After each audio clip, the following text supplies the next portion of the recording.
Hi, this is Steve McCann from PhillyGayCalendar.com, here with the cast and crew of a sold-out movie of A Perfect Ending. Welcome to Philadelphia. Thank you. We love Philly. We love Philly, and we love QFest, and we love Carol Coombs.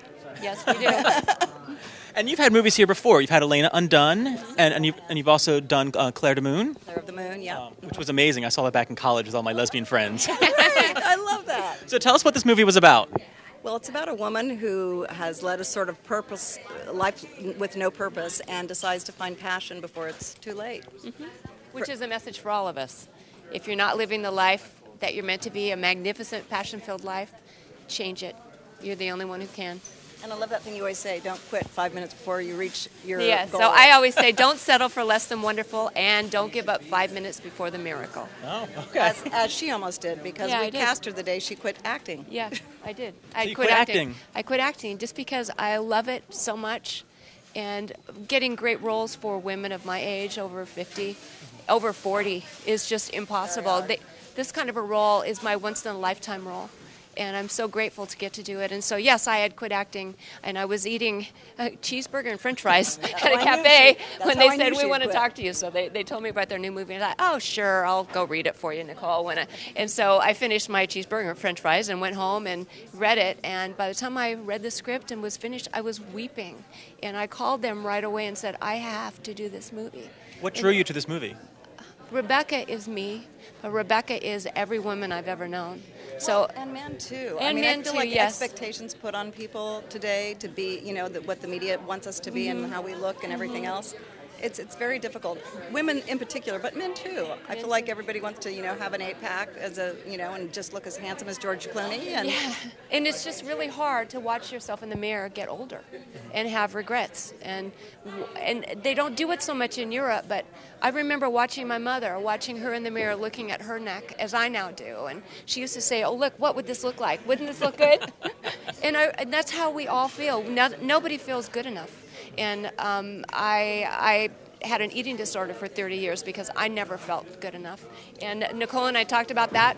And at 2 a.m. in the bar, because we were shooting on location, by 6 a.m. she'd written the scene. That's my favorite in the movie. It's a perfection scene. It's my favorite scene in the movie, too. I really love it because it speaks to everybody. Yeah, and it's all the words that I say about I've never felt good enough or smart enough or thin enough or perfect enough. But we all are perfect. And Jessica, my beautiful co-star, here she's stunning. And her line in the movie is that, but all those things that make us so not perfect are what make us so perfectly who we are. Mm-hmm. And she healed me. And I think that it's such a chord with men and women, straight and LGBT, just for that, because it's universal. Nobody feels good enough.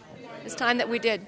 God damn it. Yeah, damn it. Exactly. So I'm up there, yes, as the banner with everything naked. When men come to see the girls' films, especially the festivals. We don't cross-support each other enough, and I love when men come to see the women's films and women go to see the men's films. So it should be that way. And you also had Morgan Fairchild in this movie, who was amazing. She's fantastic. What an icon. So how did you get her?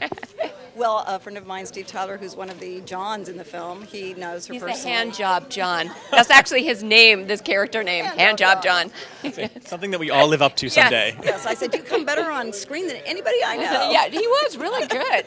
Yeah, I took some lessons on that, No. He said, as long as it'll get me a date. No, I'm sorry. I love Steve Tyler. Yes, he's a dear fabulous friend, and Barbara knows Morgan. And then I was on the National Board for the Screen Actors Guild, and Morgan was on that. She's brilliant, by the way. Not only does she look like that, she is wonderful, she's funny, and she's brilliant. She should have been a barrister.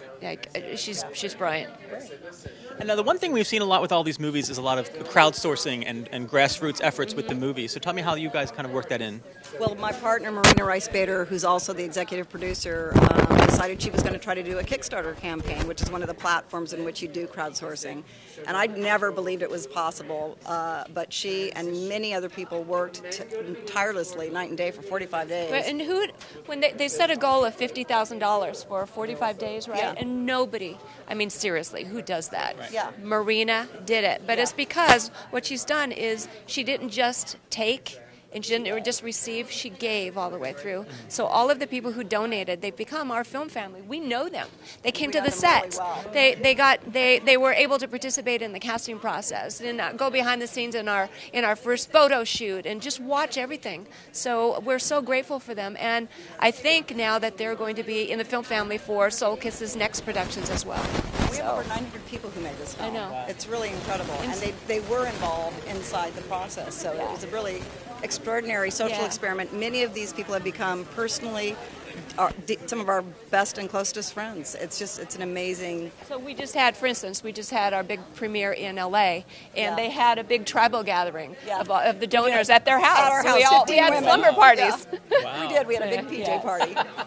So, yes. So what's next for the both of you? Well, I have a script in mind that I want specifically for Barbara for that's called Legends that I originally wrote for Joan Collins, who I know through Barbara. And I'm also doing the sequel to Little Man, and I have a couple of books that I'm working on with my agent and manager. And are you still quitting acting? No, she's not. And actually, it turned something, I think, because it changed me and my perception. It's transformed me. This was transformational for everybody. And I've actually, in the last couple of years, I've done 8 movies now. I don't know what happened. But I have a new movie that I'm going to be starting called The Female Panther, which is going to be fun. Nice. But my next movie that I would love to do would be Legends with her. We're working on that. She's my number one favorite director I have ever worked with and will ever work with. And this is a pinnacle in my career. I will never do anything this good again. I just know it. Yes, you will, baby. Well, but even if I don't... Next time you two work together. Yeah, but even if I don't, I mean... This role just was a perfect moment in time for all of us, and we all had nervous breakdowns, and we all had catharsis, and we all had major things going on in our lives. But I think it was why we were all drawn together. Yeah. I've known Barbara for 25 years, tried to work with her for 25 years, and we finally made it happen. And it's just a perfect ending. Yeah. And beginning. Yeah. Well, great. Well, thank you very much. Thank you. Thank You're you a so doll. much. Really appreciate it. Thank you. Thank you.